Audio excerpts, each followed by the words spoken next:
Bienvenue à Néo-Éden. Nous sommes en 2145. Imaginez une métropole où la sève et le silicium ont fusionné sous des néons fuchsia et dorés. Ici, l'humanité a gagné l'immortalité biologique, mais elle a perdu son trésor le plus précieux, la capacité de rêver.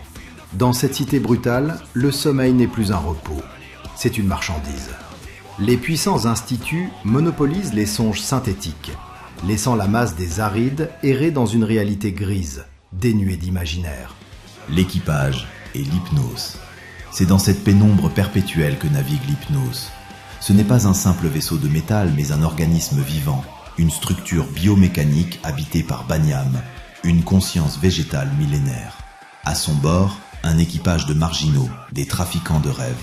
Il y a Kaito, le capitaine hanté par ses propres silences, Mira, l'ingénieur à la recherche d'une mécanique de l'âme, Solène, la tisseuse de songes, et Issel, le cartographe des mondes intérieurs. Officiellement, ils vendent des fragments de rêve aux plus offrants. Officieusement, ils cherchent une issue. Le conflit vient de l'Originem. Leur routine clandestine bascule lorsqu'ils découvrent l'existence de l'Originem. Ce n'est pas un objet, c'est le fragment d'un rêve primordial, une source d'énergie onirique pure, capable de restaurer définitivement la faculté de rêver chez chaque être humain. Cette découverte fait de l'hypnose la cible de Lorne, un dirigeant des instituts dont la froideur cache une blessure profonde. Pour Lorne, l'Originem est une arme de contrôle total.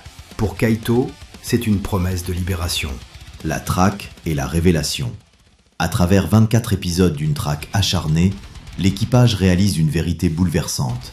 L'Originem ne se trouve pas dans un coffre-fort. Il est infusé dans les parois mêmes de leur vaisseau. L'hypnose est le sanctuaire du rêve. Les membres de l'équipage cessent d'être des mercenaires pour devenir des résonateurs. Ils ne transportent pas seulement la sève du rêve, ils commencent à la vivre. Leur mission les mène aux confins de la psyché humaine, affrontant des virus oniriques et les fantômes de leur passé. Le final ne se solde pas par une explosion, mais par une émanation.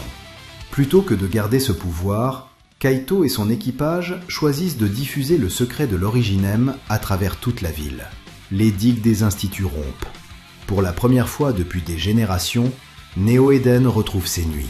Le récit s'achève dans la simplicité d'une vigie nocturne. Kaito et Mira partagent un thé, observant la ville qui change enfin. L'humanité recommence, lentement et profondément, à rêver.